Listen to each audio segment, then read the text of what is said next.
Hello and welcome to the latest episode of Under the Gun. I'm your host Shane, the Professor Lawless, and I'm joined by two very special guests today. Of course, on Skype here we have the four-time gold bracelet world champion, Wayne, the double G Lawless. But joining us very specially is Porrick Money Maguire. Porrick, welcome to the show, your debut on the show. And welcome Wayne, as always a pleasure to have you here. Double G. He's frozen. He's not frozen. Thank you very much for having me. I've been nice with you for quite some time now, and at last my schedule is free. It's been difficult, my God. It's easy to get an audience with the Pope. It's always difficult, you know. But if it was easy, we wouldn't even bother doing it. So, but it's great to have the both of you. Great to have the both of you. All right, so let's launch straight into the upcoming UK Classic event, a three-table event. Just when you thought the Lawless Classics couldn't get any bigger, it's turned into a monster overnight in the casino in Luton. As long as we don't get murdered on the way there, I don't know. Whoever's in the tourism board for Luton is the work cut out for them. That's all I know from what I've heard. But we should be safe enough in the casino, pretty secure. And yeah, three-table setup. Wayne, give us your thoughts on the three-table scenario. Well, Shane, before we start into the poker, yes, Clara. I need some water. Okay, sweetheart, I don't have any water. I'm in the middle of an important interview, please. Sorry about that, Shane. No problem. Before we start this interview, I want to bring us back a little bit, Shane, because there's a few things that's been upsetting me lately. Oh, okay, all right. And I want to not verbally talk about what to sing. You know, a lot of people have moved to England. You know, Dylan's moved there, little Owen's moved there, little Gavin. And you know, I'm feeling bad for them. You know, they're taking the soup every day, little pants is down. They're just taking the soup off the English, okay? So I'm going to sing them a song to bring them home, just even if it's for 2 minutes. That's fine. I'm going to bring them back home just for 2 minutes. Always a pleasure to hear those silky Just to keep happy. notes. Okay, go first. Okay, are we ready? We're ready. Start crooning.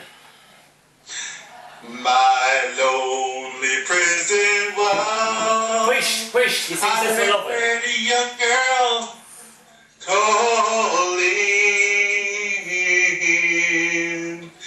Michael, they have taken you away. Love. So you stole the prison wall, so the young can hear you all. Prison ships lie sailing on the sea.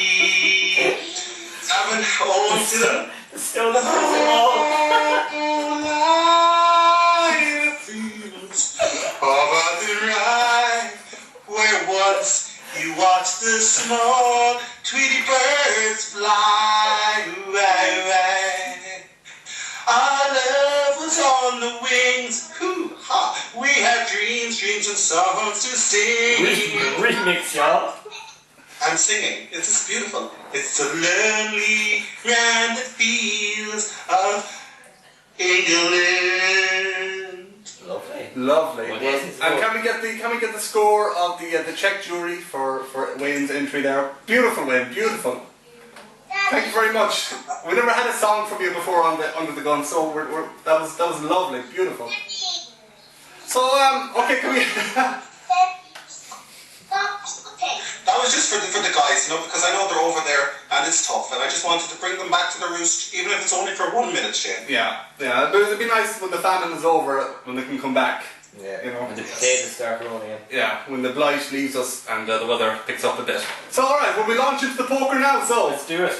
Let's do it, Shane. alright, okay. So we're doing it in chronological order in terms of table number, which I think makes sense because there is a varying degrees of skill the higher the table number goes. But let's launch into table one. Table one and seat position one is Matthew. Matthew debuted in the Prague event. Didn't feature that much, but I think he was sweating a lot of hands. After he got knocked out, he was sweating a lot of hands with Dylan. He might have learned something, maybe. Do you think? Matthew, we have to remember, first of all, he's not a poker player, he's a martial artist, a samurai. Okay. He's just picking up this game, you know, give the guy a little bit of time. I know he's been studying the game a little bit. He's been really working hard on his game, trying to understand the logistics of it. Can he do good? I think he can do good. He's a smart kid. He can drink as well. He's semi-plastic. He's half and half. Yeah. Like Febreze. He's kind of like that. Can he win? No, he can't. He can't. I'm looking forward to talking to him. It'll be good. There'll be a lot of choke locks and stuff like that. As long as don't get in his choke. Do not get in his choke. Don't get in his choke. There's no escape. There's no escape. It's like a black hole. There's no escape. And then after Matthew we have Ian, who we haven't played against before. I think possibly. Ian, Did he ever the play poet, that we call him. Ian is big into the poetry. He sells the poetry, I think. I don't know, does he write it though? But he just sells it. Can he win? I think he can't. No offense, Ian. I'm looking forward to seeing him as well though, because yeah, I think if this was a game with maybe 2 people playing and he was one of them, I think he'd have a 50-50 chance of winning. Okay. But when there's 22 players, I think 6 or 7% chance of winning. All right, but he may write a poem afterwards to commemorate the whole competition. Something to rival the Iliad, maybe. Yes, maybe. Alright, so then we move on to Jason, the Bang brother, Lawless. Maguire, you've played against Jason quite a bit. What's your thoughts on Jason's chances in this UK event? Is it my goal? Sorry, Paul, you can go now. I'll check. It's 50 into you, Jason. I'll raise. Jason is unpredictable. Unpredictable, but it's fair to say he does start very well. He really He gets his chips and then he becomes allergic to them. His chips are like money to Dylan. So it's a medical condition is what you're saying. Yeah. Once he gets chips, he's trying to get a strategy to get rid of them. Yeah. And I hope I'm that strategy. Yeah. There was a very strange hand played at Christmas by between Jason and Pierce. If you remember where Pierce was dealt a queen face up and he kept it, and then a queen came on the board and Jason kept betting, and then a second queen came on the board. Woo! And he got it all in, and Pierce called with trips and to get Jason's pocket eights. Maybe he figured it wasn't really a queen when he saw it and it was a king. Yeah, maybe. We'll give him the benefit of the doubt, I think, won't we? We'll give him the benefit of the doubt. He could run deep though. He could run final table. He's done it before, I think. He's always featured. And then we come to Greg Lawless, who myself and Maguire again have played quite a bit in the Eglinton events in Galway. Any thoughts on Greg's game there, Maguire? He's like the French rugby team. You don't know which one's going to turn up. Could be great, could be great, and people could be easily can see it on the day going, geez, Greg's got a big old stack there. Yeah. Greg's got a big old stack. Or it could be, where's Greg? Greg's gone to the slots. Oh. It's one or the other. One or the other. No guts, no glory. It's a pretty tight game. Wayne, has he got the game to really feature in this event? I like Greg. I like him a lot, but poker-wise, he ain't worth a dog's dick on a cat. That old Irish it just ain't going to work, because the cat is lighter, and the dog's weigh him down, and he won't even be able to walk right. No. So no, Greg won't win. But he'll be entertaining. Okay. So then going from a player that we don't think can win to the founder and creator and CEO of the Lawless Classics, Dylan, the Triple D Lawless. AKA Jimmy White. AKA Jimmy White. But is the moniker Jimmy White, is it fair? Because, Jimmy White was choked. But I don't think... No, it's a fair assessment. Dylan I don't is think the Dylan's choked. It's just poker. You need to hit cards at certain points. Yeah. He's got the skills to pay the bills. Yeah. But he just needs that little sprinkle of white magic. Sprinkle. He needs cards at the right time and hands to stand up. I don't think anyone would argue with a Dylan win. No, it's... I have to jump in here with Maguire, because I think Maguire could be right here, Dylan's got the game, but you make your own look. There's a certain player called the Double G, who's won 4 of these motherfucking bracelets. And he was never lucky, he was just skillful. Double G never lucky. Step up. Yeah, but yes, Dylan's definitely on the right table, I think, to do damage. Definitely last table. Oh yeah, definitely final table for the triple, like worst case scenario. If Dylan doesn't come off that table, chip leader, I will fall over in my grave. Yeah. He should definitely be chip leader coming off that table. Dylan's going to be going into the last table with a big old stack of chips. It's going to be like he's coming from Supermax with a super size. Yeah, double tackle fries. Double tackle fries. But does that optimism bring with it more pressure on Dylan? I mean, the expectation is that he will. Will that affect his He likes game? that. Dylan likes the light. He likes the attention. He'll thrive in that situation. I think he likes it. All right. He courts it. He courts it. He courts it. He does. He is a very advanced player. Has to be said. The rest of us, well, apart from the double G, the rest of us are trying to catch up. Yeah, just trying to get some scraps off that table.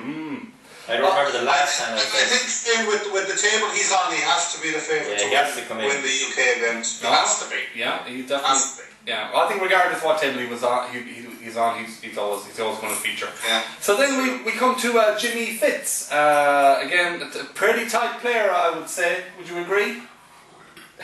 Yeah, I wouldn't say tight. I'd like to use the word horseshit instead of tight. But tell us what you really think, Wayne. Tell us what you really think. Jimmy! Yeah. He's not as much of a player as, Is he just making up the numbers? Is that what you're saying? Thank you, Porrick. He's just making up the numbers. He's warming the seats. And he wears those stupid glasses. I have nothing to say about Jimmy. Just stay out of my way, punk. Alright, so there you get it from the double G straight up. Tough love. Tough love. Don't be weird. Don't be weird about it. Don't be weird about it. Don't be weird about it. Can I have some weird drink? No, you have your own drink. Don't be weird about it. I'll go and get you one. Don't be weird about it. I'll get you one from the kitchen that's just in the... Don't be weird. God. At least a pure drink. Alright, so then the last player then on table one is Owen. Again, another player we played quite a bit in the Eglinton events in Galway that Steve, the sniper, has always done great work at organising. Owen's got 2 words in his vocab: call and raise. Yeah, there's no fold in him, is there? There's no fold in him, Wayne, is there? He ripped that page out the dictionary. Rip that page. But Fold ain't in his vocab. He's not a bad, like I said, You know what I like about Owen? He's the young up and coming Lawless, and he's seen what's gone before him, the double G and the triple D, and he's locking horns with them. He's contesting. Yeah, he's calling them out. Yeah, he's calling them out. He's saying, I see. Back off here! I see the path they've tread. I'm gonna knock him off. New kid coming through. Yeah. And he's got good seat position as well, he's got late position, so I mean if he uses that in the right, if he takes the right approach, you know, he could be one of those players coming off table one. I just hope, if he does establish a lot of chips, I hope he just doesn't piss them away. Yeah. You know, don't waste them. Although if I'm knocked out early, I hope, you know, Owen is out early, we get the old drinking game going. Yeah. Shane, Owen's game reminds me of a caterpillar without legs. Flat. I don't have any respect for his game. And as far as I know, he just got out of nappies and left the home and moved to the England. Yeah. Step Owen. Step. Alright. Woo! So that's table one. I think the recharge table, we might christen that one. I think that's called the milking parlour for Dylan. The milking parlour for Dylan, indeed. Indeed, the creamery. There will be some cream. There's a lot of cash cows at that table. But who are we to talk, you know? Time will tell if we're right. So then we come to table two that I've christened the seniors tour table, which I think is fair enough, given the average age of this table. But with age does experience come as well? That's the question. And none more experienced than the first player at this table, Pat, the godfather of poker, Lawless. Does his fast, loose style, is that going to suit this competition, do you think, guys? He'll weed out, you know, it's the wheat and the chaff. He'll weed out the wheat early on, you know. Is there anyone on his table who'll call? Probably just the rest of his brothers that will call. Well, it depends. I mean, I can just see the chips going from Pat to one of his brothers, back to Pat, back to another brother, back to another brother, back to Pat. I can just see the chips just going in a cycle. He likes to gamble. Them men like to gamble. But yeah, I think he has a chance. How do you think Pat's going to run? Double? Well, I think Pat has a little bit of poker ADD. Explain. You know, he'll be interested for like an hour, maybe two. Then he'll go on in with ace-5 and double someone up. Yeah. It's That's possible. probably going to happen. Go find yourself a nice bottle of wine. Yeah, and then he's sitting with a bottle of wine and just chill. And probably play some crabs. Yeah. No, I can see money just changing hands lots at that table. Yeah, I'll call you, Pat. That's a very good point. That's a very good point. Watch out for that. But it's just who has it at the end. Exactly. Who has it I'm at just the glad we have a dealer at that table. Yeah. There'll be some kind of They'll earn their wage that day. They will most definitely. They will most definitely. So then in seat position number 2 we have Trevor the Body Murray. I can just look at him all day. He's easy on the eye. But is looking good good enough? That's what I want to know. I'd give him my chips. That's true. That is true. You know, Shane, there's a thin line between looking good and playing good. I'm on the playing good side more than the other side because the other side doesn't bother me. I'm there for my 5th bracelet, Shane. I don't care about these punks thinking they know me, thinking they can play my game. I got rhymes and beats. Blah blah blah. Doodle doodle doodle doodle. 5 goals. He's a solid game though, Trevor. Yeah, he ran deep at Christmas, finished 6th. He was unlucky. He ran his aces into over set. So I mean, what could he do? When he gets the sniff of a hand, he's going to invest big. He is going to invest big. He doesn't mind calling. Once he likes the look of a hand, doesn't matter how much chips you put in, he'll call you. Yeah, and Trevor of course is getting married this year. Congratulations, Trevor. You're breaking a lot of hearts though. You're breaking the Baba heart with me, so you are. And a lot of people that might just be in this room. Oh, that's good stuff. Question. Yes. When do gay men marry women anyway? When did that start in Ireland? I don't know. They should never have legalised it. I'm probably going to put in a protest at the event. Just giving you a heads up, Trev, when the priest asks, does anybody object? Object. Hello. So, and I have refreshments. I'm just going to leave these girls for a second. Be right back. Yeah, McGuire's going to top up. Hey, do you want a sip of mine? Do you? Yeah. Weird. Don't be weird about it. It's weird. Don't be weird about it. Alright, so McGuire's gone off to freshen up our drinks. So let's continue. Anyway, then now we have Neville. Shane, first of all, while McGuire's gone, he has no decent input. He should go home and stick his head in a meat grinder. Stop wasting my motherfucking time on my motherfucking interview. He's the defending UK champion, Wayne, so he has every right to be here to give his analysis. I got shipped him down here from Dublin at my own expense. Paid for his bus fare. He's here. He's the defending champion. So I think his input is warranted. So why did we advertise this damn game at the first UK poker event? I don't know, did we? I don't know. Is that on the brochures? I don't think it is. I think it is because I actually forgot McGuire's one. Like everyone else did. That's not his fault. It was a hell of an event. But anyway, let's continue on. So the next player beside Trev is Neville Kryptonite Caprani. Didn't see dangerous player. He is. That's why he's got the moniker Kryptonite. He's a lot of players. You might be Superman, but if General Zod himself arrives with the old Kryptonite, you are in trouble. He's a hard player to get off a handshake, you can keep pushing and pushing and pushing. It's like when you're constipated, you can keep pushing and pushing and pushing, nothing's going to come out. That reminds me of Ned. Yeah. He didn't have a great event at Christmas, but like I said, his style is very difficult to play against. You can't bluff him, you can't push him off a hand. So it's you got to be very careful around Nev, or else he's going to have all your chips before you know it. So that's Neville. So then we come to another debutante of the Lawless Classics, Dave Bertie Samp. Davis. Yeah. Yes, I like to call Davis a mongrel. He's a mix between Irish, English and Welsh. That's a good mix though. That is a good mix. It is a good mix. I like the kid. Does he know how to play poker? He doesn't, unfortunately. No, can he captain a boat? Yes, he can. Is he the guy you want with him when the ship is sinking? Yes, he is. If your car breaks down, is he that guy you want with you? Yes, he is. If you're caught in France and there's you want to get drunk or chat up some hoes, he is that guy to have with you. Yes. But poker-wise, no. Oh, okay. Well, but we were delighted to have have him at the event, and it's great that he's going to come along. And you know, it's not just going to be about poker. You know, it's going to be a great weekend all around. So, you know. No, it's not just about poker. Best of luck It's to going him. to be about poker. So then we come to your old nemesis, Wayne, Steve the Sniper Spittles. You had a lot to say about his exit at Christmas. Just refresh our memories about what happened there. Steve the Snapper, Mr. Coleslaw, Mr. Potato Salad, Spittles. Yeah, Steve was doing really well in the poker. There was, 9 players left, maybe 10, something like that. He was second in chips, just behind Pierce, had a shitload of chips.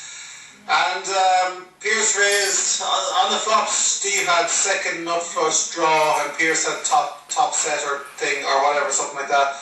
And Pierce raised, and Steve went fucking crazy and went all in for all these chips, and snap called, and blank, and lost all these chips and was out. It was out. That was all Really, she wrote. the worst play I've ever seen. What about? Well, actually, yeah, the worst play I've ever seen, yeah, but we can talk about Shane's hand later. Yeah. That was a bit scary as well. Yeah, so that's... Oh, and we can talk about Pierce's hand as well, so we had that hand as well. That was a bad one too. That was a bad one as well. We'll come to that. But can this win? Yeah, he can win. He's had a good table, a good position. I expect him to have a lot of chips for Uncle Wayne. Yeah, I gotta say, Steve is on the right table for. I think he'll do like a little bit like Dylan. He'll do damage on that table. I think, you know. I think he'll be very focused, and he's my tip. He's my tip to win. He's the professor's tip to win? Steve, yeah? Yeah. Because he was in two minds about. Steve. I never liked getting in hand with Steve. I honestly, with Steve, no messing, I could have looking at it and thinking, this is a brilliant hand. Anyone else, I'm following this hand to my last chip. With Steve, he's the same look. Yeah. He's the same as I. Impossible to read. Impossible to read. Oh, cool. You're like, oh no. Oh no, what's he got? Steve just called. What have I ran into? Yeah. Yeah, he's... And, No, I try to avoid Steve. Yeah. Well, he's my tip because he was in two minds about coming to the event, but then he booked that ticket, and, you know, generally when that happens... Even Isevich. Yeah, and even Isevich, kind of a wild card thrown into the mix, and what a wild card, one of the most experienced players in the Lawless Classics. And then we move on to Nick, again, another debutant, I believe. I've never played him. Wayne, have you any insight on this game? Any tips you can give us? I don't have a lot of insight. I know he's playing a long time from when we were kids, when we weren't allowed to play. Yeah, I remember. I remember the Lawless Classic before it went pro. There's a pile of Lawlesses over from England. I heard about some guys that played a lot of casino poker. Oh. Who won? Who won that tourney down in the Lawless household? We're getting a history lesson here from McGuire, Wayne. So we are. We're getting a history lesson. Ancient history. Just 101. Just turn up. Yeah, I know we played with Nick once before a cash game, and Dylan just destroyed him. I mean, destroyed him. Well, I think Dylan... And that's really all I can say about it, but he has a lot of knowledge, so you never know. Yeah, you never know. Dark horse, not much is known about it. So. Yeah, and then finally at this table we have another uncle, Paul. Paul, who was at the Christmas party. Solid. Paul will be there for the entertainment. He is a farmer at heart, a farmer by nature. Nothing wrong with that. You know, good stock. Good stock. If we were all cows, he would milk us. Simple as that. Like, he's just in the zone. Can he win? Very unlikely. Will he be entertaining? Very likely. Yeah, we might have a. He dresses sharp. He dresses very sharp. That's what I was about to say. We might have a costume or something going on there. He commits. He commits. Yeah, so that's the table 2 taken care of. The seniors table, so that'll be an interesting table to watch, most definitely. So get your pay-per-views paid and done and dusted while it's cheap. Doesn't get any cheaper. The business end of the wedge now. And now we come, most definitely we come to the the scary deep water full of sharks. Table 3. If you can't swim, turn and go back. Just turn and come back, because that tide will just suck you out, and you will be fish food. You'll be fish bait, baby, fish bait. Because this is the table of champions. And starting and straight off in seat position 1, we have a 2-time gold bracelet winner, Christmas gold bracelet winner, Gavin Bling Bling Lawless. Gavin, Lots and lots of columns have been written about his game. A lot have been talked. We expected some sort of renaissance at Christmas, and it didn't happen. No, the Phoenix did not rise from the flames. He didn't. Where did it go wrong at Christmas for Gavin? What has happened to his game in the last 3 years? Now, if you could answer that. If you could answer that, you'd be a rich man. You'd be a rich What man. was the question first, Shane? I can't hear you. Sorry. So yeah, wait, we're throwing it out. Yeah, we're throwing it out there. Maybe there is no answer. What's happened? I'll answer. Gavin is good looking, but let's be honest. You know? Do you remember the hare and the race with the rabbit? Yes. Gavin is that rabbit, and the double G is that hare. I'm just taking my time. He's sprinting off the start, getting all excited. Is that a You have hare a few and chips with him. Just because he got 2 goals in the bag don't mean nothing. I'm going to walk past him Hare and like rabbit a would be a fair little centipede. Yeah. I mean, 5 goals. Can he win? Oh, you know what I mean? He has won before. You know, can we count him out? We can't count him out. Will I be looking to play every hand with him? Damn yes.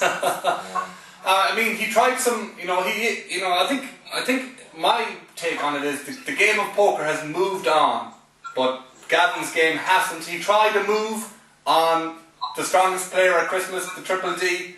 Tried to move on him, and it completely backfired. He got schooled. I mean, has he learned from that? Can he, take that experience away, and really come back strong in this event? Everybody would like to see it, but yeah, everybody would like to see it. We want to see those gold bracelet champions featured at every event. If not a win, he needs a. You know what I'm saying? I'm going to throw something out here, right? I feel in the next 10 years, Gavin will not win another bracelet. That's a big statement. Wow. That is a big statement from the Double G. And that statement, from anybody else wouldn't carry much weight, but when you hear from a 4-time gold bracelet champion, you gotta sit up and listen. So the pressure's on Gavin. I mean, he needs a performance. He really does, to silence the doubters. Yeah. And another bad showing, and I mean it's all over, isn't it? Another bad showing, and those 2 goals are forgotten about nearly. Yeah. Resigned to like ancient history, Maguire, like ancient history that shouldn't be brought up all the time. Hey, it'd be weird. It'd be weird about Maybe it. I'll just touch it. Can I have some of your? No, we can't have it. No, you just got me. Why would you want to get the one? Don't be weird about it. You don't be weird. So then we come to another problem we have with Gavin is the player that's sitting directly to his left, and that's Paulie Haymaker Hayhurst. Jesus. If people don't know at home, we done It's banned snowboarding. Yeah, but for people that don't know, we done 2 draws for this event. We had to do a second draw after the field grew, and the poker gods deemed that Gavin and Paulie should not be split up because they were side by side in both draws. And if anyone, I think you should give people a little history, a back history of Hey Clara! Hey Clara! Okay, Papa, who do you think will win the poker? Double G! Who? Double G! Double G, a girl. Shane, who are we talking about? We are talking Paulie Haymaker Hayhurst. He's sitting beside Gavin, although, we all know what happened. We might not all know, but in Banff, when we went snowboarding, we went into a bar at about 12 in the afternoon, and we're sitting around having a few little afternoon drinks like so. Gavin and Paulie were sitting beside each other, and they decided in all their wisdom combined to go on shots. And the 2 of them got absolutely annihilated by about 2 o'clock that afternoon. Yeah, and we didn't see them on the slopes until 3 days later. I don't think actually Gavin seen the daylight for about 3 or 4 days. So at one point we weren't even sure if Gavin was on the trip with us because it just seemed very nocturnal. We should probably put them on a separate tab. Yeah, in the casino. Most definitely. Separate tab for the 2 boys. Yeah. Any more thoughts on Paulie's game, Wayne, or Paulie in general? It's great that he's coming to the event. We're all delighted. Yeah, it's great to see Paulie. Paul is not. Oh, you're breaking up, man. Oh. I think the Double G said Paulie is a brilliant player. I know he plays a week games in Car. No, I think he'll win this. No, I mean. from like 17 at the top class. We're having technical difficulties right now. Okay, I think Wayne said he's going to maybe finish 17th, but I tell you, for as long as he's in the game, it's going to be must-watch TV. That's all I know, because you cannot take your eyes off either of those for a moment. If this technical difficulty, Yeah, if this technical difficulty continues, we'll have to do some really smooth editing Really smooth with a editing. bit of continuity. Make sure everything's the same. Yeah, we'll have to make sure our drinks are exactly the same. Wayne. Do you want to do some? Yeah, I think we'll pause there for an ad break and come back. Because We'll be right back. We're having a few technical difficulties with the double G.